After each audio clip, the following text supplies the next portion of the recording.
Hola a todas, somos Ana Ortiz El Sarbuc y Clara Bastidas Bombiela. y en este podcast somos Teológicamente Prácticas, un espacio de conversaciones relevantes sobre la vida cristiana para mujeres, desde una perspectiva bíblica. Queremos que juntas crezcamos en nuestra fe cristiana y en el conocimiento de la Biblia, entendiendo que es necesario tener una teología bíblica sólida para permanecer y dar fruto en Jesús. La teología no es algo reservado solo para los estudiosos o pastores, es una herramienta disponible y necesaria para ti en cualquier etapa en la que te encuentres. En Teológicamente Prácticas sostendremos conversaciones pragmáticas que nos permitirán examinarlo todo, retener lo bueno y desechar lo malo. Bienvenidas a Teológicamente Prácticas.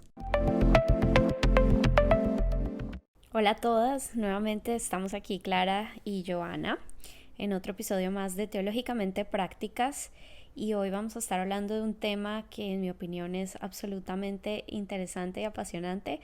Sé que para algunos de ustedes quizás no es el fuerte, la historia, pero creo que, y tanto Clara y yo coincidimos, es un tema que realmente necesitamos conocer como creyentes, ya sea que nos guste la historia o no, porque realmente podemos entender por qué nuestra fe es como es en este momento histórico, qué cosas han sucedido y sobre todo qué podemos aprender que nos puede animar en nuestra fe actual.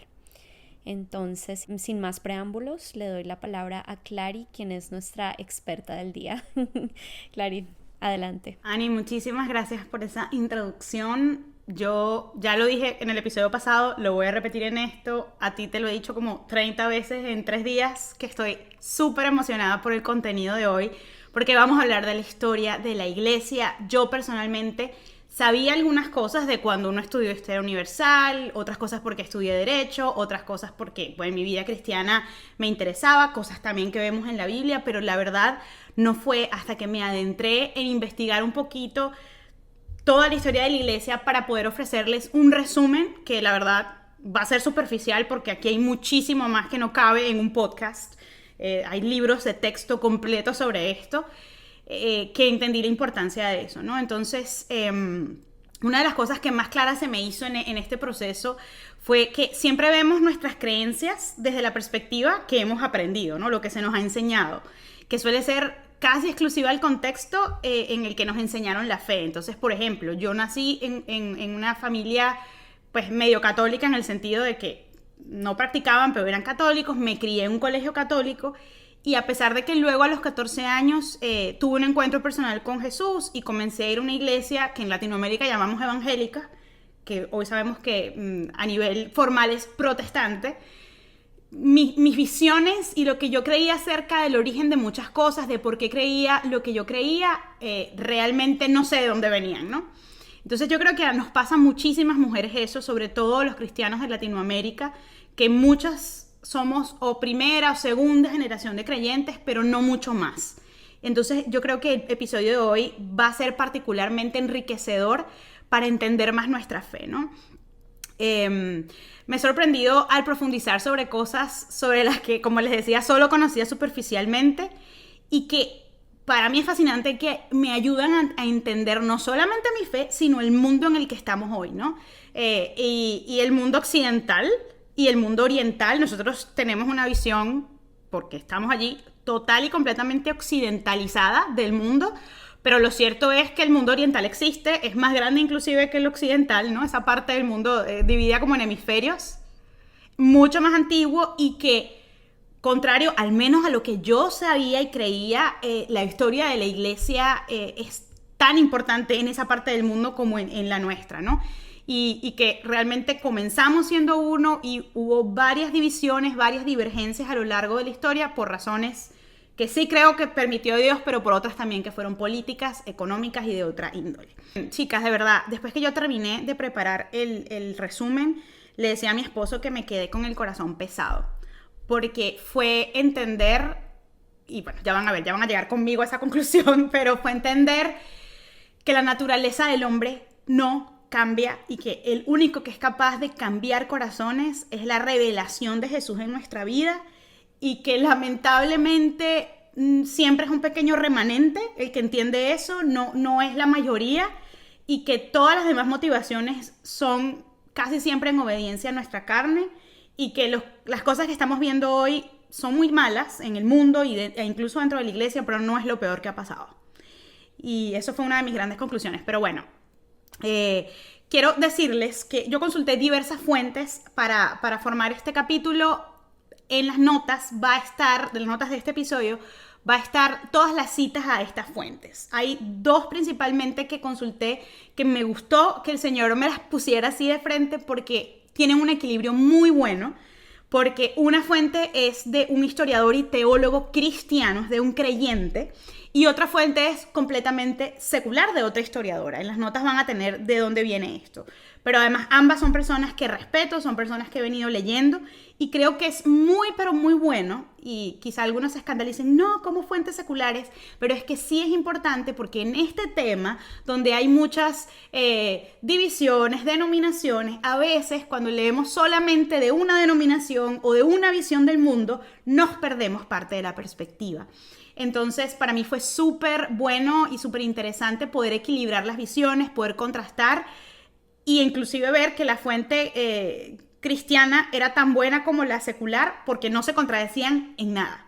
Quizá profundizaban como en algunos aspectos diferentes que complementaron mi investigación, pero fue maravilloso. Así que para que sepan eso, todo va a estar en las notas. Parte de las notas que consulté, que es del teólogo e historiador Justo González, que tiene 2 libros que les recomiendo y se los voy a dejar en las notas, que de verdad tienen que leer si les interesa este tema, es que él dice que es tan importante conocer la historia de cómo la iglesia que somos llegó a formarse y no solamente desde la perspectiva de escuchar las historias alentadoras en la fe de mártires, del evangelismo y las misiones, sino también de todos los fracasos que ha tenido la iglesia. Y voy a nombrar solamente algunas cosas, pero las cruzadas, la Inquisición, masacres que fueron perpetradas, aunque no nos guste escucharlo, tanto por la Iglesia Católica como por la protestante, porque son cosas que sucedieron, ¿no? Y es al reconocer estos errores históricos que también podemos ver nuestra necesidad de Cristo, y eso es lo que yo les decía que a mí me quedó más claro que nunca, ¿no? Y empezar esta narración diciéndoles que nunca una etiqueta de cristianos, entre comillas, va a ser suficiente sin una vida que haya sido transformada genuinamente por Él. Y veo que este era el problema hace 2000 años y sigue siendo el de hoy, ¿no? Gente que se llamaba cristiana, pero que en el nombre de Dios hacía cosas infames. Y esto es lo que la historia nos muestra. Y también que hubo cristianos que el Señor usó y a quienes el Señor les habló y por medio de cuales continuó su obra. Y nada, o sea, al final la conclusión, empecé por la conclusión, pero es que lo que Cristo nos da, ningún acto religioso, ni ningún templo, ninguna estructura eclesiástica nos los puede dar.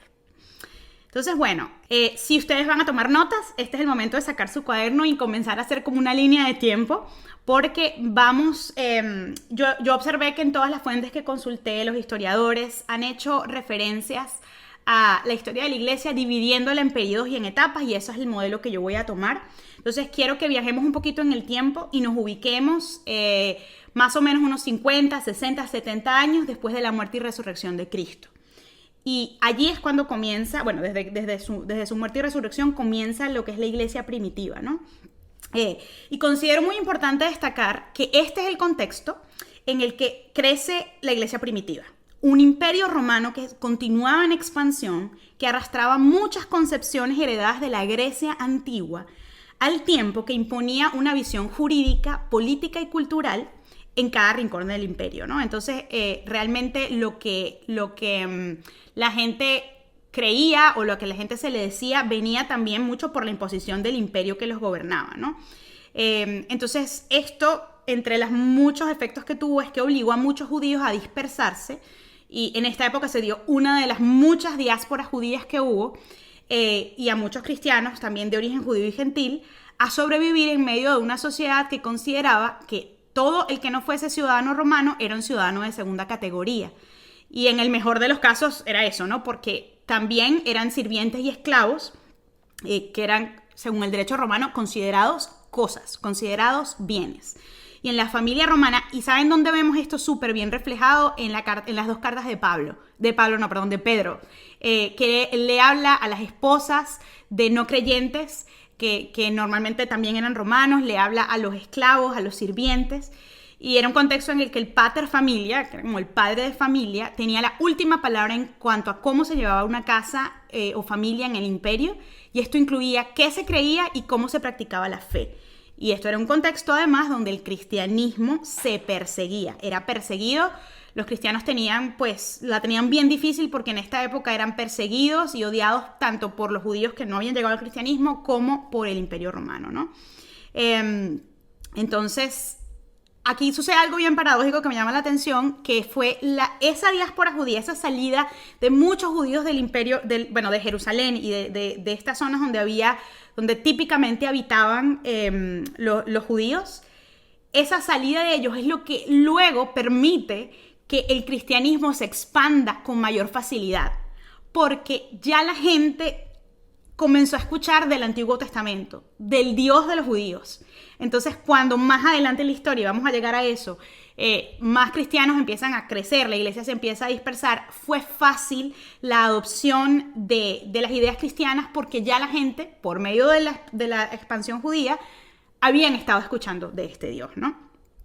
Entonces, como les decía, estábamos en un contexto donde los primeros cristianos, y aquí es donde vemos todavía mucho de lo que pasaba, lo vemos reflejado en el libro de Hechos y lo vemos reflejado en las dificultades que encontraba la iglesia, y por eso las cartas del Nuevo Testamento los animaban en el sufrimiento, los animaban en las persecuciones, y pues era el contexto que vivían. También había cristianos que cedían ante la amenaza de persecución, otras creencias que permeaban el cristianismo, así en la iglesia tan primitiva como por ejemplo el gnosticismo, que era una de las corrientes que luego se busca como desenmascarar y decir los que sean gnósticos realmente no son cristianos, porque tenían herejías básicamente de las enseñanzas.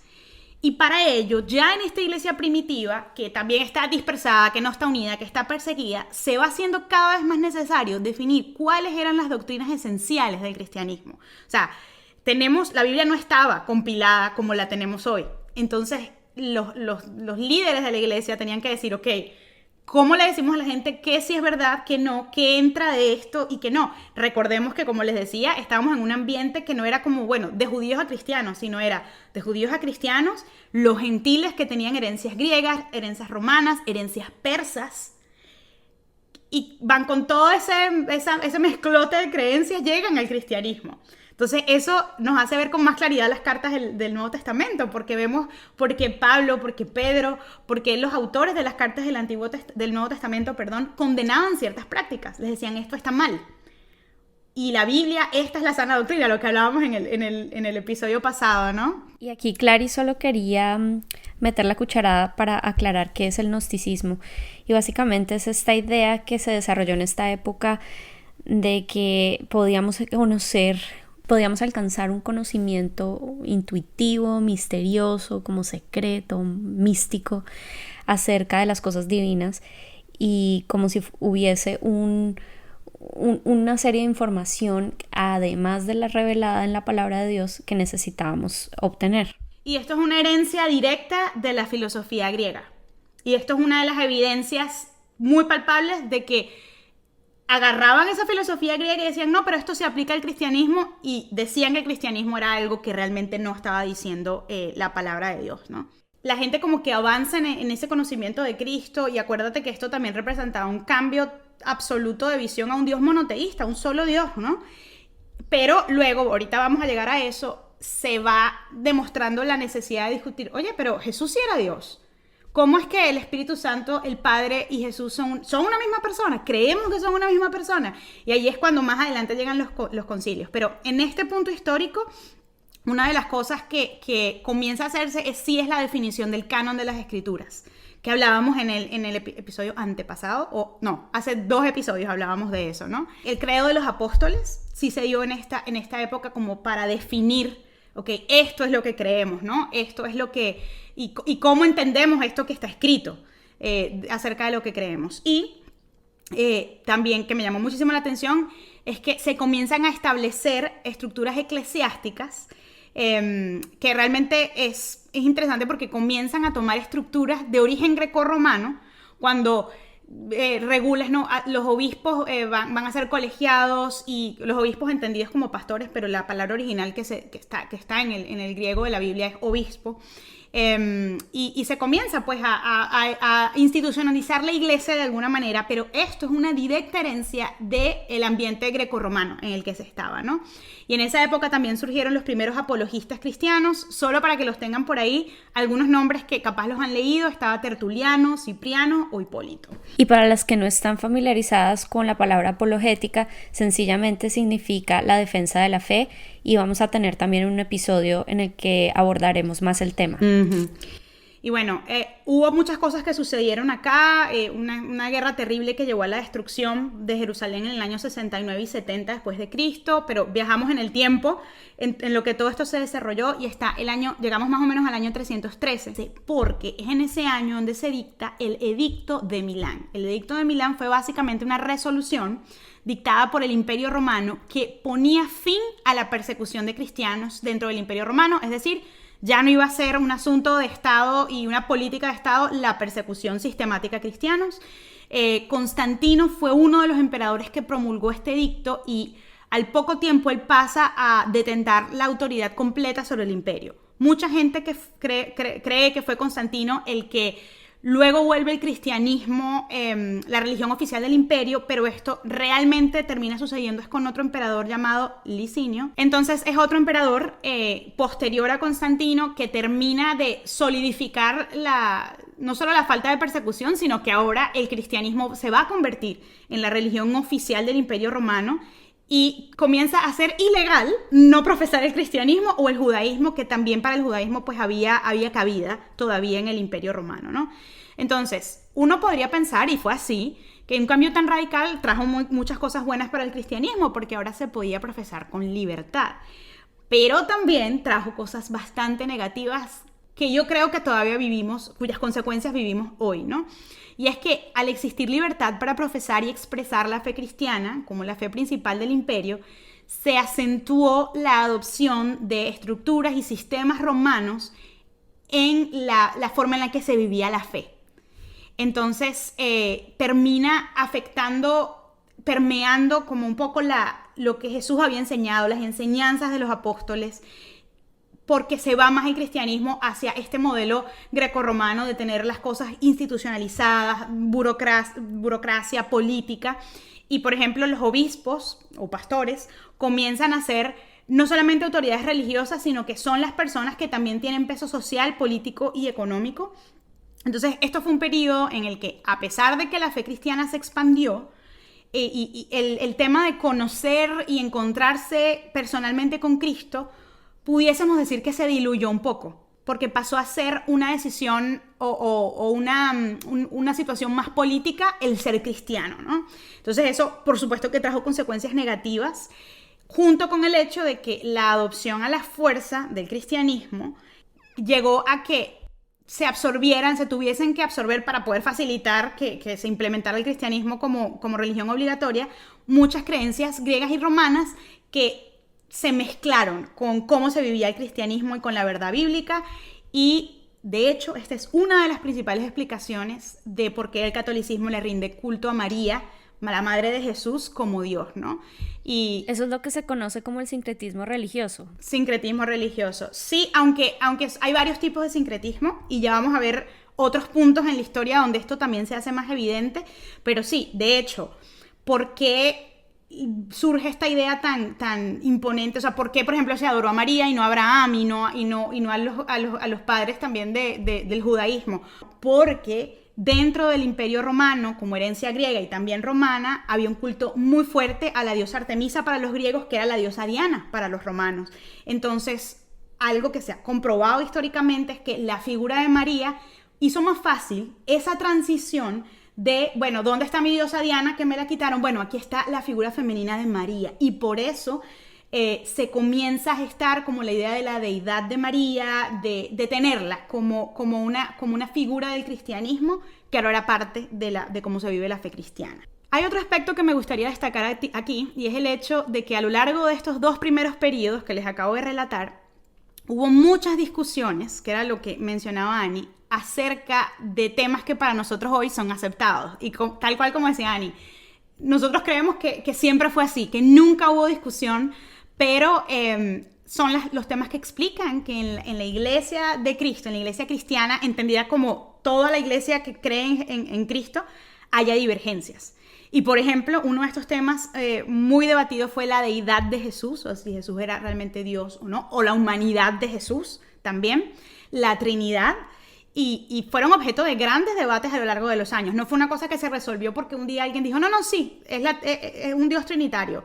Fue a lo largo de siglos, ¿no? Y justamente entre los siglos IV y V surgieron muchos hombres y mujeres que abogaron e impulsaron la definición de la doctrina cristiana en fidelidad a las enseñanzas de Jesús y al canon bíblico, que en este punto del tiempo, estamos hablando todavía año 300, 350 después de Cristo, continuaba siendo debatido, ¿no? Como dice la misma Biblia en Eclesiastes, no hay nada nuevo debajo del sol, esto ya pasó, estas discusiones ya se dieron y ya se resolvieron.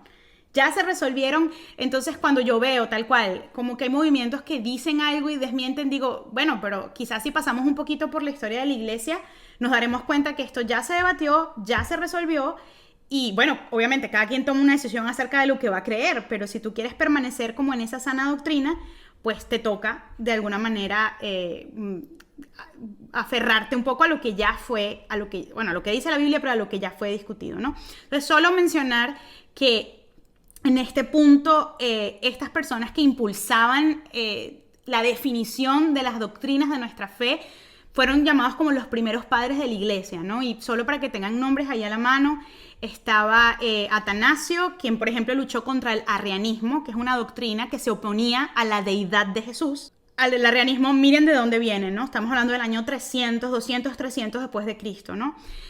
Ambrosio de Milán, Juan Crisóstomo y quizá conocido para muchos, que les recomiendo leer sus escritos, sobre todo el libro de Confesiones, Agustín de Hipona o San Agustín. Bueno, y luego nos acercamos a lo que definen los historiadores como el tercer período, que es el período como de la Baja Edad Media, que tiene como punto de partida la debacle caída del Imperio Romano, y para que se ubiquen un poquito en el tiempo, esto es como el año 410 después de Cristo, y este periodo continúa hasta mediados del siglo XI. Recordemos que hasta este punto la extensión del Imperio Romano era prácticamente toda Europa y parte de Asia Occidental. Yo me acuerdo que cuando era joven creía que como el Imperio Romano era pues en Italia, pero la ignorancia. Pero este imperio pues abarcaba una gran parte de Asia y prácticamente toda Europa, ¿no? Pero algo que comienza a pasar es que muchos reinos germánicos, algunos incluso bárbaros, comienzan a invadir y tomar parte de este territorio del Imperio Romano, y es junto a otros factores que, bueno, no voy a mencionar por falta de tiempo, que se consolida su caída, lo que llaman la caída del Imperio Romano, que ahorita vamos a ver que no podemos decir que fue la caída como tal, pero bueno, ya voy a entrar en eso. Esto, lo que nos interesa saber de acá es que algunos de estos pueblos germánicos que hacen estas invasiones eran partidarios del arrianismo, otros eran paganos, y a medida de que se van estableciendo en los territorios latinos, y cuando digo latinos me estoy refiriendo a territorios del Imperio Romano donde se hablaba latín, muchos pueblos germánicos que invaden adoptan el cristianismo, pues para ese momento católico, que era el principal y el mayoritario hasta ese punto de la historia. Entonces, esta especie de reconfiguración de cómo se veía el mundo tiene consecuencias de las cuales también les hablaré en un segundo, pero esta era la situación en lo que se llama el Imperio Romano Occidental. Entonces quiero contarles por un segundo qué pasaba en el Imperio Romano Oriental. Hasta este punto, por eso les decía que se habla de la caída del Imperio Romano, pero los historiadores coinciden en que este hecho realmente a lo que se refiere es a cómo se disuelve el Imperio Romano en Occidente. Este Occidente que hablaba latín, porque en la parte occidental del Imperio Romano se hablaba principalmente griego, y la situación era otra. ¿Por qué? Porque las invasiones germánicas no penetraron de la misma manera. y por eso continuó existiendo y esparciendo su herencia a las culturas de Oriente que seguían bajo su dominio. El Imperio Romano se podía decir que todavía existía y todavía funcionaba como imperio. Y de hecho, esto quizá les va a sonar a muchos, la capital del Imperio Romano Oriental era la famosa Constantinopla. Que Ani, no sé si sabes qué ciudad moderna de hoy en día era Constantinopla. En Turquía. Ajá, sí, Estambul. Estambul. Yo sé que lo sabías. Yo pensé que tú sabías. Pero en esa época no la llamaban Constantinopla y mucho menos Estambul, que todavía no estaba constituida como tal, sino Bizancio. Y no sé si también le suena, pero de allí es que viene la idea del Imperio Bizantino. Entonces, el famoso Imperio Bizantino era realmente esta versión oriental, discúlpenme, del Imperio Romano. Por ende, cada vez que escuchamos acerca del Imperio Bizantino, realmente nos estamos refiriendo a esa continuación del Imperio Romano en Oriente, que desde este punto de vista no cayó, sino que se transformó. Y cuando hablamos del Imperio Romano en Oriente, ahorita podemos piensen en todo lo que era el territorio ruso o pues, lo que fue antes la Unión Soviética, ¿no? Toda esa zona del mundo. Y en esta zona, los emperadores continuaban teniendo la autoridad máxima y manejaban a la iglesia cristiana con fines principalmente políticos. Pero a diferencia del imperio o de lo que quedó como imperio occidental, no era la iglesia que tenía como la última palabra, ¿no? Y a mí me parece pues interesante porque esto va a determinar por qué termina siendo el mundo que tenemos hoy de esta manera. Y bueno, la invasión germánica en el occidente, volvemos al occidente, a Europa, al mundo latino. Recuerden, el mundo que hablaba latín, no el mundo latino de hoy. La invasión germánica generó desorden absoluto y ausencia de autoridades. Y es por esto que la iglesia, que en ese momento ya se comenzaba a llamar católica significa universal, comienza a asumir el papel de dirección y gobierno, porque ya no había emperadores, ya el Imperio Romano como institución política ya no estaba constituido. Entonces emerge una iglesia católica que comienza a ser bastante más política que religiosa, o las dos cosas al mismo tiempo. Entonces era la iglesia quien conservaba como todos los registros del conocimiento de la antigüedad y termina actuando como único elemento unificador entre los pueblos que ya dejaban inclusive de hablar el mismo idioma, dejaron de hablar latín. De aquí, como nota histórica de color, surgen las lenguas romances o las lenguas latinas, ¿no? Entonces, quienes hablamos español, francés, italiano, rumano, que me parece siempre algo súper interesante de agregar a nuestras lenguas romances, portugués también. Y hay otras lenguas que se consolidan y se mezclan con el germánico, como el inglés y el alemán, por ejemplo. Es en este contexto, al mismo tiempo, que se consolida la figura del papado como el obispo de obispos, el más alto líder de la iglesia. Y él comienza a asumir un papel de liderazgo tanto religioso como político. Entonces fíjense que es por esta necesidad política histórica de una figura que mandara, básicamente, ¿no? Unificadora. Entonces, en el Imperio Romano Oriental o el Imperio Bizantino, ya lo podemos comenzar a llamar de esa manera, la iglesia cristiana tiene mucho menos poder político y desarrolla debates teológicos relevantes para decidir un poco cuál va a ser su doctrina, en qué vamos a creer, ¿no? La mayoría de ellos, muy interesantemente, son en torno a la persona de Jesús. Es decir, y voy a hablarles ahorita brevemente de eso, pero ¿cuáles eran estas preguntas? Bueno, ¿Jesús era realmente Dios y hombre al mismo tiempo? ¿Dios realmente es un Dios trinitario? Podemos hablar de que Dios, la misma persona es Dios como Jesús y el Espíritu Santo. Y creo que lo nombrábamos anteriormente, Ani, pero al final yo creo que cuando nosotros empezamos a conocer la palabra de Dios o vamos a la iglesia, asumimos que estas cosas nunca fueron controvertidas, ¿no? Es como todos sabemos que Dios envió a su Hijo. Las damos por hechas. Las damos por hechas. Y resulta que esto fue objeto de debates por siglos, no por décadas, por siglos, en donde las autoridades eclesiásticas y los conocedores de la teología que se iba formando tenían que tomar decisiones acerca de, bueno, ¿qué vamos a creer? ¿Qué dice la palabra? cómo interpretamos la palabra con respecto a estos temas, ¿no? Entonces, un poco en este contexto, comienzan a darse diferentes concilios ecuménicos. La palabra ecuménico significa que es concerniente a todos o que busca incluir a todos. Y en este caso, como a todas las denominaciones cristianas, que no son las denominaciones que existen hoy, sino como esta iglesia cristiana que estaba en Occidente y la que estaba en Oriente. Entonces, en estos concilios se busca tomar posición con respecto a estas doctrinas principales del cristianismo. Pudiésemos hacer un episodio completo de todos los concilios y de qué pasó en cada uno, así que solo se los voy a decir de manera muy extremadamente general. Hay muchos más concilios que estos, pero quizá a los que más nos conciernen sucedieron entre el año 325 y el 787 después de Cristo. Les voy a nombrar solamente 7. Está el concilio de Nicea, el de Constantinopla, el de Éfeso, el de Calcedonia II, Constantinopla II y Nicea II. Tampoco les voy a hablar de qué pasó en cada concilio, pero se acuerdan muchas cosas de la fe cristiana que vamos a entender por Jesús. Si Jesús, de nuevo, era Dios o era hombre, o si fue Dios al mismo tiempo que era hombre. Este tipo de temas, Ani, que tú y yo hemos conversado, que a veces vemos surgir todavía como si fuera la primera vez que a alguien se le ocurre ponerlo en duda, y resulta que esto fue una conversación y un debate de siglos, como venía diciendo. Y con respecto a esto, para que también ayudarlos a ubicarse un poquito, es súper importante destacar que la Iglesia Católica, la que estaba en Occidente, reconoce a algunos concilios, el contenido de algunos de estos concilios, no de todos, pero luego también tiene sus propios concilios. Ya cuando llegó un punto en donde, por ejemplo, el tema de la figura del papado lo separaba diametralmente de la iglesia pues ortodoxa o de la iglesia que estaba en el Oriente, entonces ya la Iglesia Católica comienza a hacer sus propios concilios, y ahí es donde, por ejemplo, se establece que el canon bíblico, o mejor dicho, el canon que van a seguir ellos no es solamente el contenido de las escrituras, sino que también son las encíclicas papales y son todo lo que la palabra del Papa y la palabra de la autoridad de la Iglesia.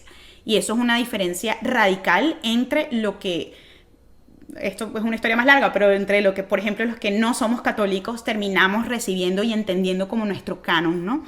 Y bueno, también las iglesias ortodoxas y anglicanas, que son las que se desarrollan en el Oriente, en esta parte del Oriente del Imperio, o de lo que seguía siendo el Imperio Bizantino, reconocen la autoridad de distintos concilios en esta lista, pero no de todos. Si les interesa, mándenos mensajes y déjennos saber que quieren un episodio solo de los concilios, porque de verdad que no da para que hablemos.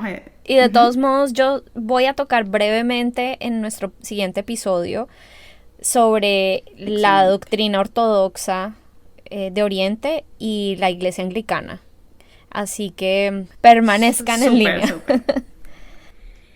Entonces, bueno, como les comentaba, la Iglesia Occidental o Católica no participó realmente, no terminó participando, es lo que quería decir, activamente en la mayoría de estos concilios, pero dijo, estoy de acuerdo en esto, aquello y lo otro. Es decir, como que seleccionó con qué contenido y con qué acuerdos sí le parecían que era la doctrina que querían seguir en su iglesia, pero hasta allí.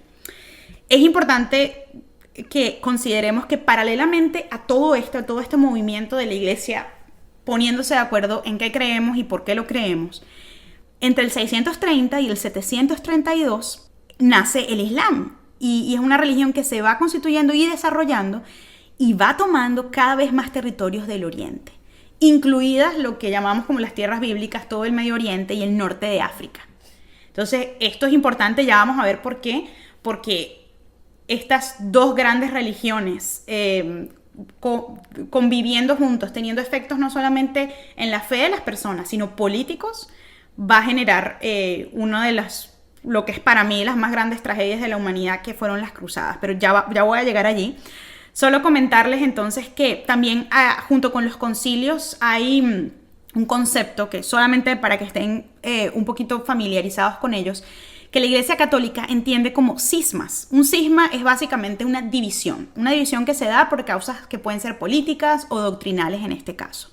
Y la Iglesia Católica básicamente identifica como 3 cismas, y los historiadores coinciden con esto, y es la separación entre la Iglesia católica romana, que ellos comienzan a llamar así, y la ortodoxa, que viene mucho pues por este tema histórico de que el Imperio Romano decae totalmente en la parte occidental del mundo. Luego la separación, que para mí esto sí, definitivamente fue como la que marcó la división más profunda, que es la autoridad papal, y también porque era un tema político.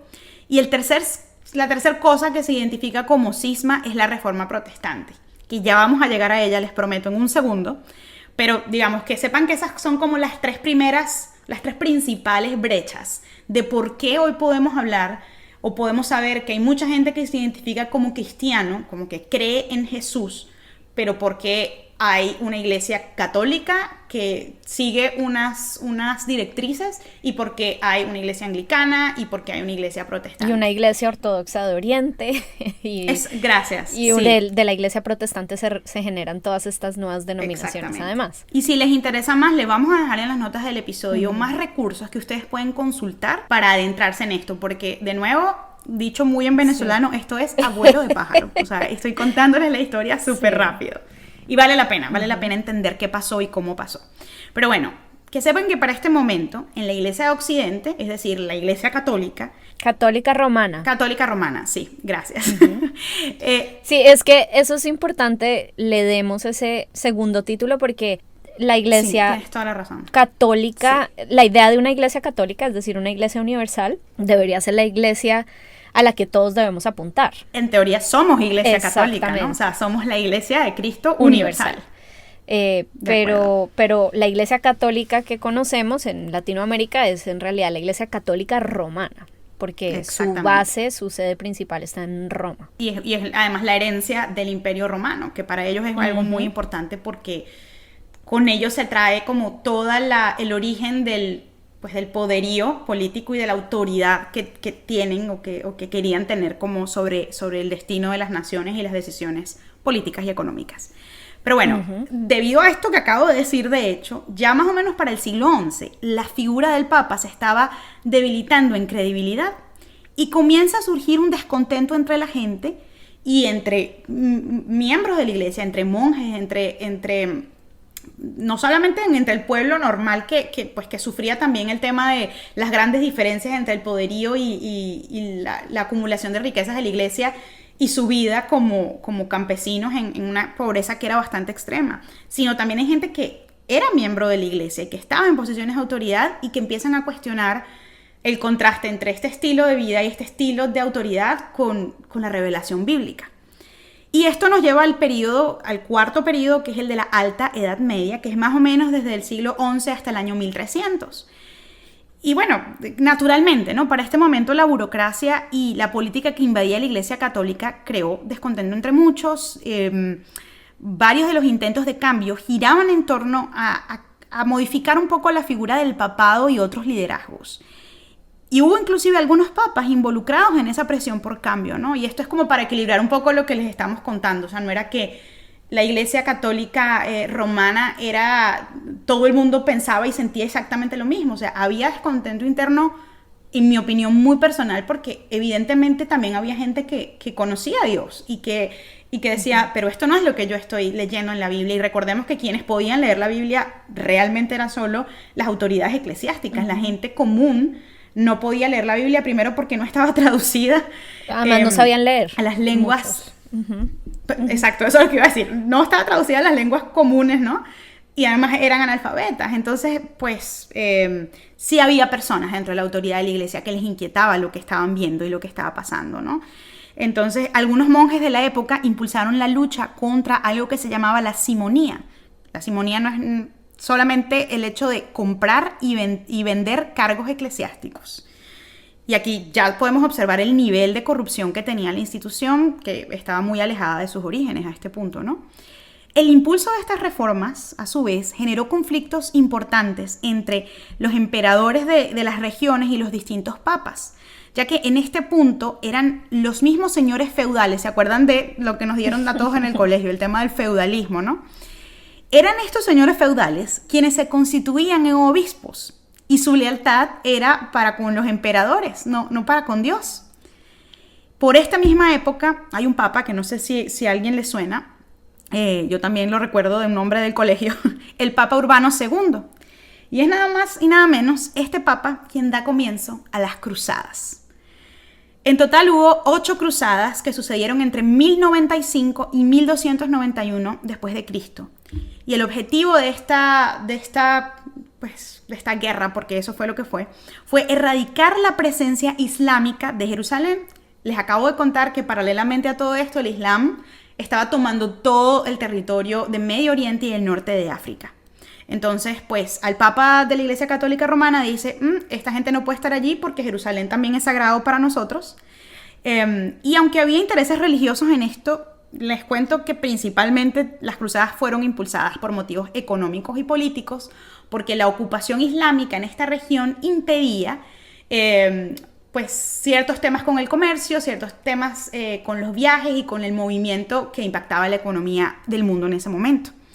Entonces, lo que terminó sucediendo es que la Iglesia Católica Romana prometía salvación a todo el que luchase por la causa del cristianismo, entendía de causa del cristianismo como matar a todos los musulmanes que estaban en esa área.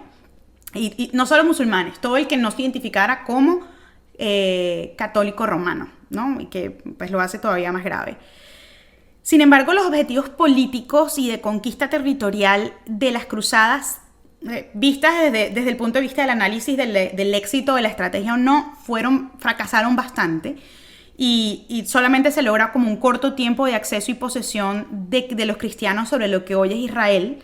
Se saquea Bizancio o Constantinopla y es realmente cuando se destruye la capital del Imperio Bizantino y se masacra a miles de personas en varias de las cruzadas, ¿no? Las consecuencias económicas y para el orden mundial de las cruzadas son muchas.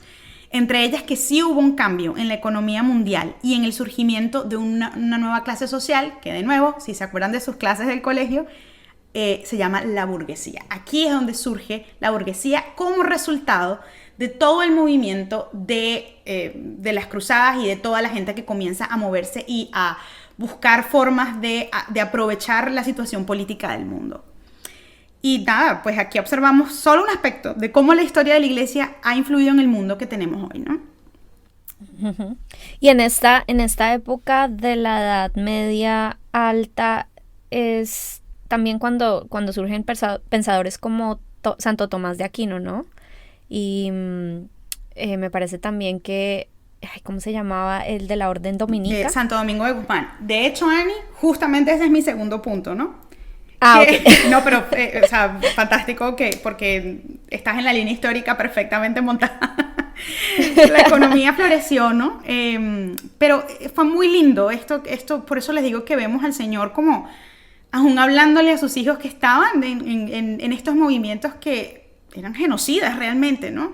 Que formaban parte de una iglesia que estaba teniendo estas iniciativas, pero aún vemos al Señor buscando nuestros corazones y hablándole a algunas personas. Y en esta época había algunas órdenes de obispos católicos, como San Francisco de Asís, Santo Domingo de Guzmán, que comenzaron a hacer contrapropuestas por tener una vida más austera, que no estuviera sostenida por una economía que había sido producto del comercio que generaron las cruzadas.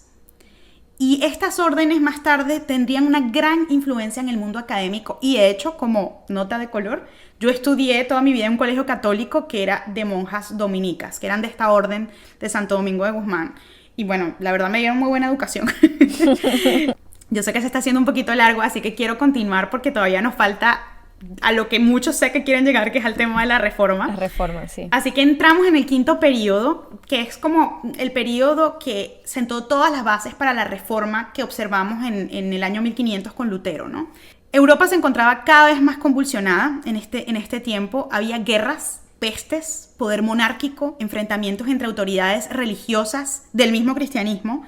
Hubo fallidos concilios entre las dos iglesias, como la católica occidental y la oriental, que lo que terminaron haciendo fue fortalecer en el occidente al papado.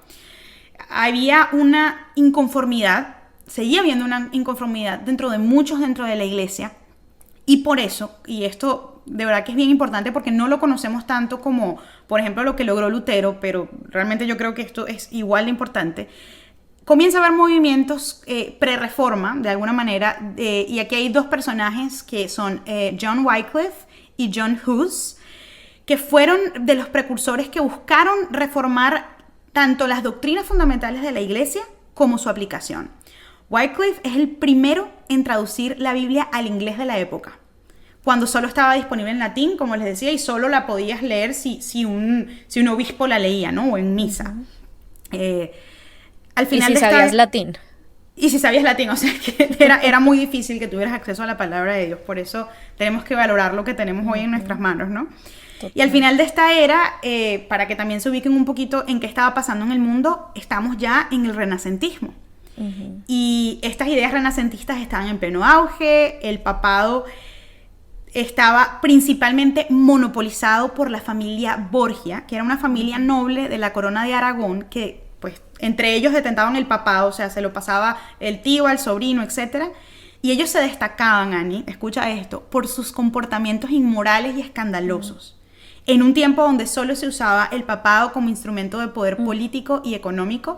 De hecho, hay una serie que no sé en qué plataforma está, que se llama Los Borgia, que honestamente no se las recomiendo porque es una serie que de lo que habla es de todo el escándalo, sí, es todo el escándalo moral en el que esta gente vivía, y ellos eran los que detentaban, pues, como la institución del papado dentro de la familia, ¿no? Sí. Y perdóname, hago aquí una notita porque también quiero emocionarlas para los próximos episodios. Y es que vamos a tener un episodio donde vamos a hablar de escatología. Y me parece muy curioso toda la descripción que estabas dando de esta época porque, o sea, me suena como si yo fuera una creyente de esa época. Bueno, si fuera una creyente, posiblemente un creyente, un hombre, que pudiera leer la Biblia en latín, etcétera. Exacto. A mí me sonaría como que, uy, estos son los últimos tiempos. Estaba pasando. O sea, y esto me hace pensar en qué esperanza tenemos de que, aunque en este momento histórico en el que estamos viviendo en el siglo XXI están pasando cosas muy similares, el Señor siguió en control y de hecho trajo la reforma a raíz de todo esto. Entonces es como que las animo a que no se pierdan el episodio de escatología, y además a que recuerden estos hechos históricos cuando tengan ansiedad o se sientan estresadas por lo que está pasando ahorita en nuestro mundo. Que lamentablemente haya pasado y que el Señor ha seguido siendo fiel, como dice Ani. Y bueno, chicas, en esta atmósfera que les estoy contando, es que llega una inevitable reforma. Y lo importante de ver acá históricamente es que esto ya tenía décadas gestándose, o sea, había descontento en muchas personas, ¿no? Y por esta misma época, para que no nos perdamos como la historia global, aquella iglesia que quedó en el Oriente, la iglesia ortodoxa, se consolida en Rusia y conforma lo que hoy conocemos como el cristianismo ortodoxo, que sí se plegó como un poco más a los concilios, a los acuerdos de los concilios, pero que bueno, también tiene sus problemas que no vamos a entrar hoy, pero digamos, porque pero no se los pierdan la próxima. No se los pierdan, Ani les va a dar aquí pero un doctorado en esto. Entonces, llegamos a 1500 y 1600, que se considera la era de los reformadores.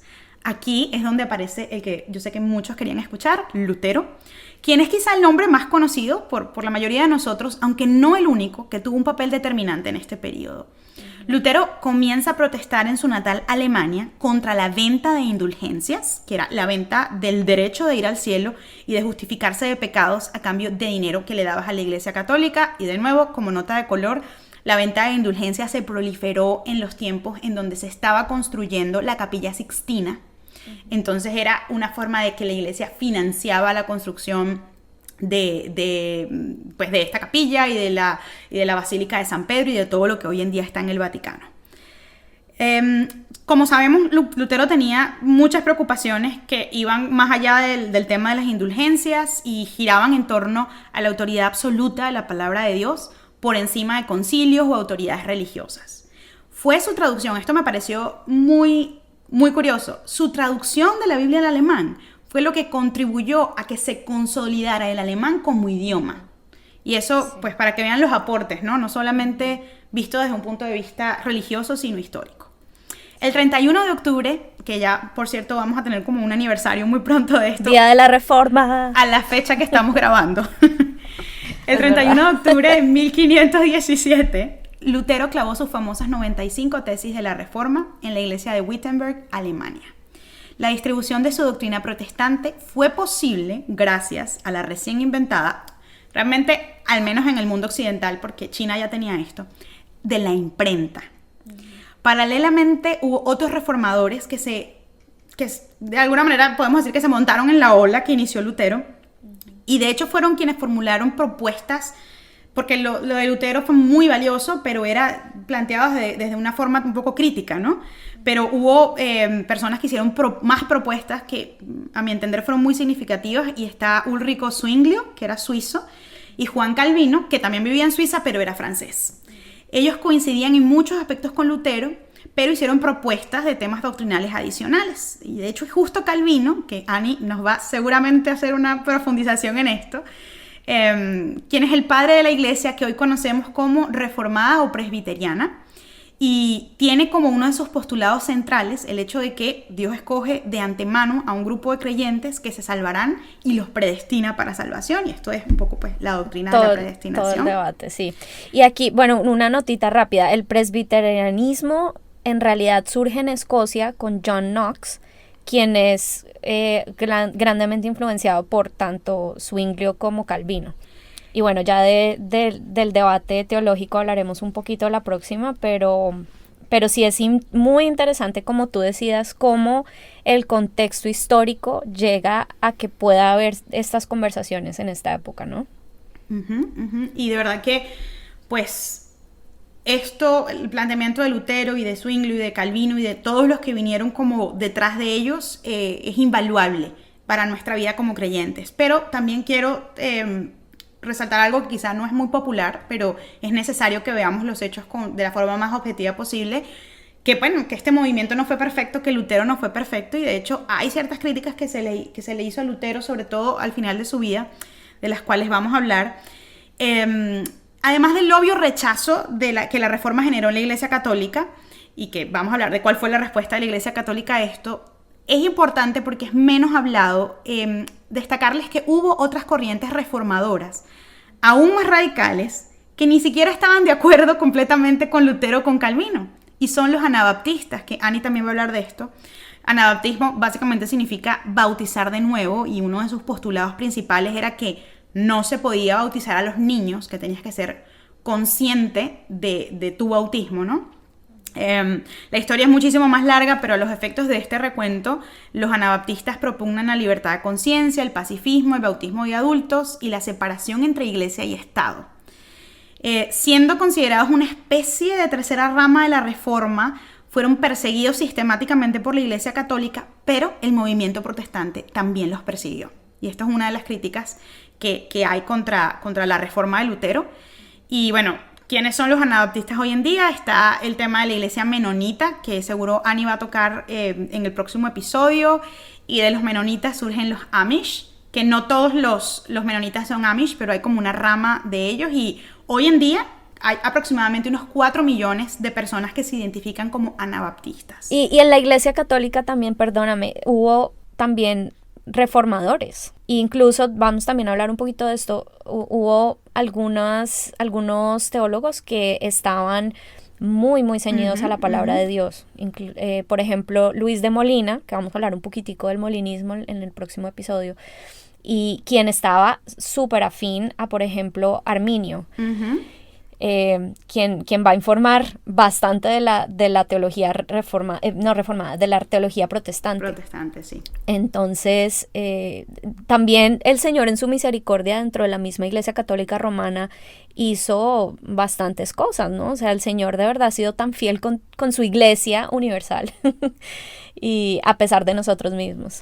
Por eso es que al final el tema de la salvación, como lo leemos en la Biblia, como está revelado en la Biblia, es pues todo el que crea y confiese a Jesús como su Señor y como su Salvador, y que realmente someta su vida a Él, ¿no? Que tome su cruz y lo siga. Y pues para esto yo pienso que no hay denominaciones, ¿no? Pero esto sigue siendo históricamente importante porque es importante saber por qué creemos lo que creemos, ¿no? ¿Cómo llegamos aquí? ¿Cómo llegamos aquí? y que hay discusiones que ya están requete agotadas y que a veces alguien la plantea como, esta es una nueva discusión. No, o sea, ya por todo esto pasamos.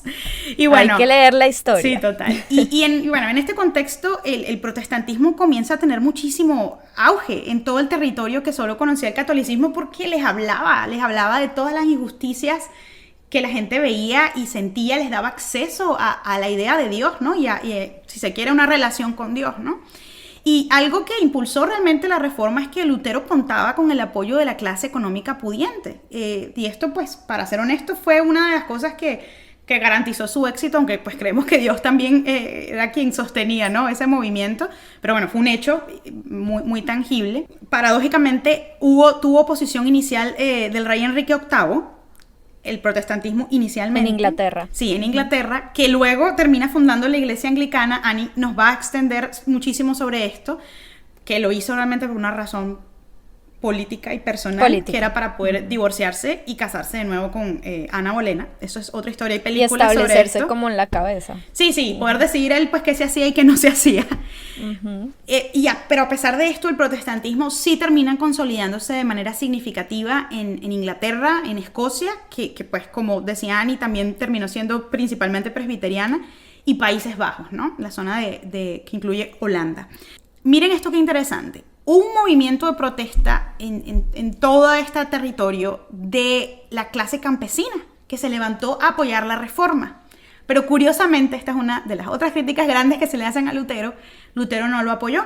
¿Por qué? Bueno, porque la clase campesina se estaba como protestando y rebelando ¿contra quiénes? Contra sus amos, que eran de la clase económica pudiente. Aquí estoy interpretando los pensamientos de Lutero, pero me imagino que hubo un conflicto de intereses, ¿no? Porque si los sirvientes y los campesinos se rebelan contra quienes tienen el dinero, pues va a ser complicado continuar con el apoyo, ¿no? Pero bueno, que sepan que esta fue una de las críticas más fuertes que se le hizo en la época. La Iglesia Católica responde persiguiendo, condenando y asesinando a muchos de los reformadores.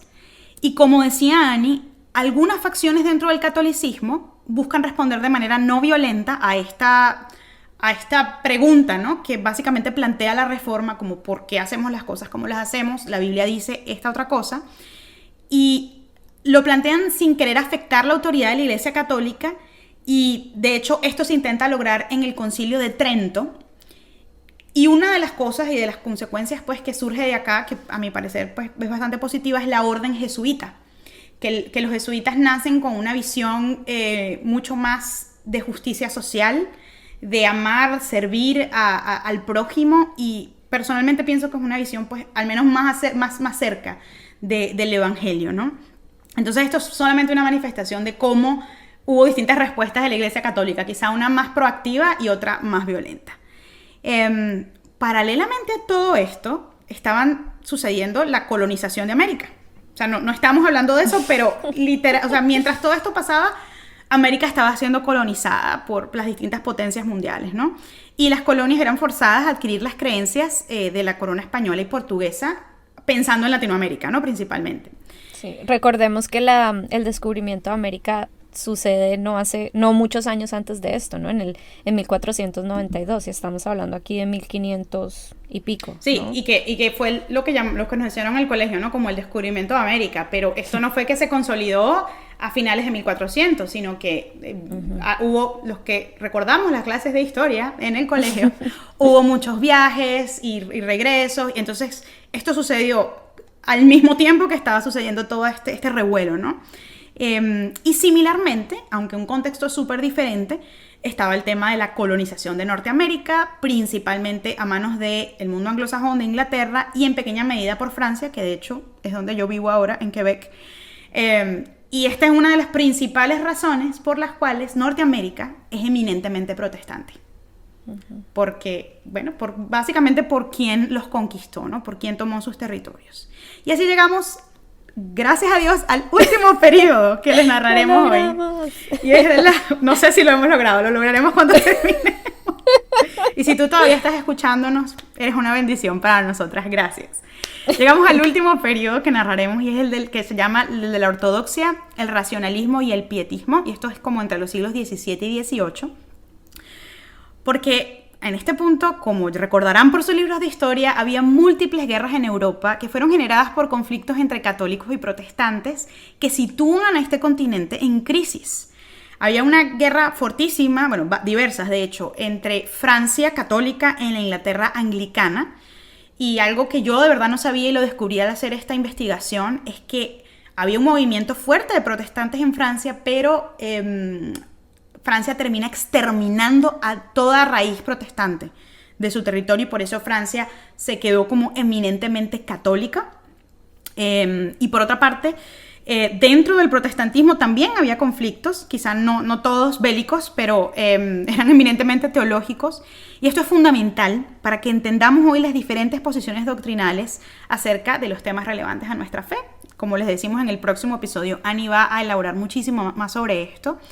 Y nada más les doy como una pista, estos conflictos eran relativos a la predestinación propugnada por Calvino frente a la visión de los arminianos, quienes sustentaban que la salvación se da no solamente por la predestinación de Dios, sino que hay como una especie de cooperación entre el hombre con la gracia divina a través de la fe, el tema del libre albedrío, y bueno, esto es para que sepan que estas conversaciones y estos debates se estaban dando en este contexto. No fue que vino la reforma de Lutero y ya todo el mundo estuvo de acuerdo acerca de lo que creía, ya todo el mundo sabía cómo interpretar la verdad bíblica. No, esto fue también un proceso de años, ¿no? Y bueno, mientras tanto también había muchas corrientes sucediendo en Europa, corrientes de pensamiento, ¿no? Entre ellas, por ejemplo, el racionalismo, que tomaba la fe y la convertía en otra cosa, realmente, ¿no? Y hubo un movimiento reactivo a esto dentro de la Reforma, y aquí es donde surgen los llamados pietistas, o lo que conocemos hoy como la doctrina metodista.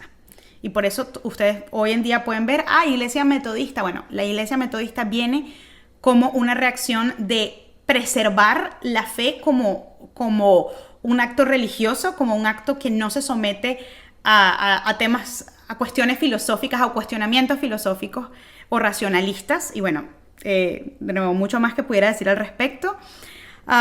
Y aquí pasa también un hecho muy interesante a nivel sociológico, que es que toda esta violencia y todos los conflictos que estaban sucediendo en Europa, la persecución religiosa, lleva a muchísimos europeos, pero principalmente al mundo protestante, a asentarse en las colonias del Nuevo Mundo.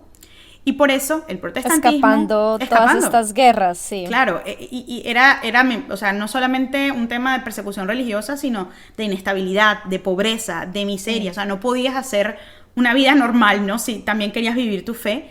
Por eso vemos hoy en día, como les decía, a una Norteamérica eminentemente protestante, y paralelamente a esto, cuando se van asentando en distintos territorios, pues hay unos que siguen como doctrinas más fuertes, mejor fundamentadas, pero surgen también algunas sectas, porque se pueden definir así, como por ejemplo Testigos de Jehová, el mormonismo o la ciencia cristiana.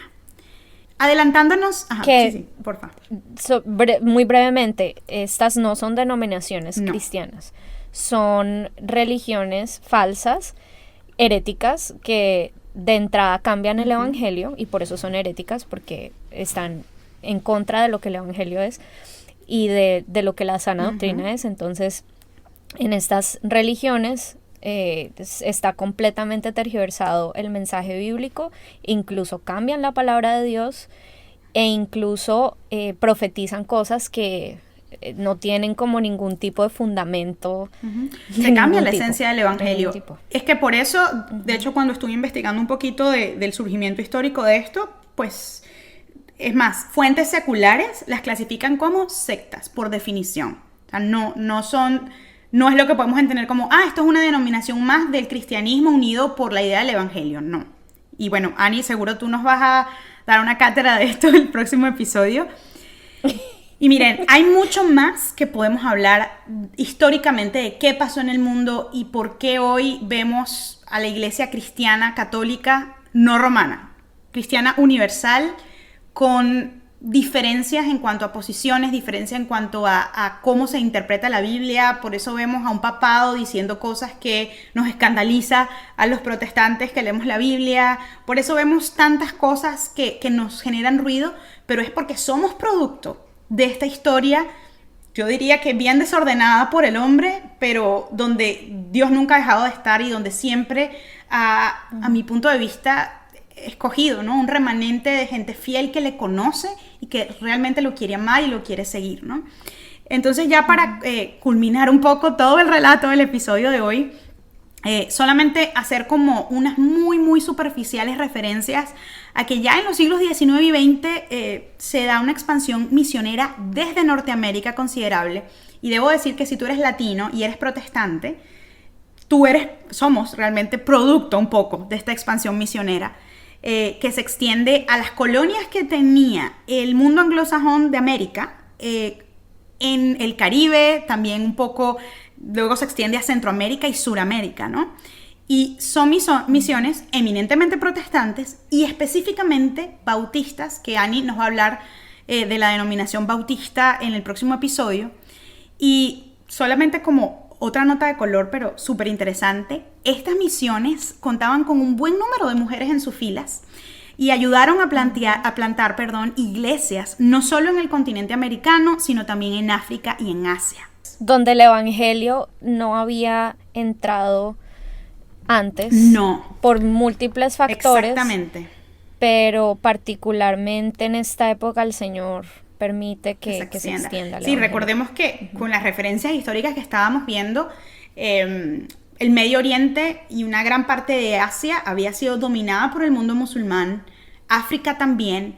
Nosotros en Latinoamérica teníamos, lo digo con mucho respeto, pero a mi entender, un evangelio como masticado y distorsionado por nuestra herencia católica, que pues por supuesto que para muchos fue bien enseñado, fue bien transmitido, pero como cultura teníamos un evangelio muy distorsionado, y en estos tiempos más modernos es que llegan estas misiones protestantes que comparten un evangelio quizá más personal, la posibilidad de que tengas una relación personal con Jesús, tal como Él está revelado en la Biblia. Y pues así fue que se dio todo este movimiento misionero evangelístico. Y bueno, ya luego de las 2 guerras mundiales, fíjense que estamos corriendo aquí en la historia, es en Estados Unidos donde se consolida y comienza y se consolida el movimiento pentecostal. Y es este movimiento que por este camino que se abrió hacia Latinoamérica, es el que cala, yo pienso que por un tema también cultural y de personalidad, en la Latinoamérica que conocemos hoy y en muchísimos países de África. Ani nos va a hablar de esto, pero el movimiento pentecostal se le atribuye su nombre pues como a la actuación del Espíritu Santo, en referencia al Pentecostés y a cómo se ven sus distintas manifestaciones entre los creyentes, ¿no? De nuevo, chicas, pudiésemos hablar aquí por un podcast de 3 horas, un episodio de 3 horas. De verdad que me disculpo un poco por la extensión de este episodio, pero al mismo tiempo era tan difícil saber qué rescatar, saber qué dejar por fuera de nuestra historia como la Iglesia de Cristo, que bueno, hicimos lo mejor que pudimos. Y esperamos que este episodio les haya al menos contribuido a despertar la curiosidad por saber más de la historia de la Iglesia. También pues tratamos de ser como lo más neutrales posibles, porque la idea no es ponernos de un lado de la historia, de un lado de uno de los participantes en la historia, sino de ver la evidencia de que el Señor, a pesar del hombre, a pesar del pecado del hombre y de las distorsiones que el hombre siempre logra hacer y siempre logra encontrar, el Señor es fiel y ha preservado su palabra a través de los milenios, porque ni siquiera es de los siglos. Uh-huh. Y hoy estamos aquí, abriendo nuestra Biblia y tratando de conocer más de nuestra palabra y tratando de ser teológicamente prácticas, como se llama este podcast, ¿no? Entonces, bueno, Ani, creo que lo vamos a dejar hasta aquí por hoy. Espero que hayan sobrevivido. Si sus cabezas están a punto de explotar, tómense un break, pero no se pierdan el próximo episodio. Así es, tómense un break de una semanita y volvemos muy pronto con el próximo episodio de Teológicamente Prácticas. Bueno, nos vemos. Esto fue Teológicamente Prácticas.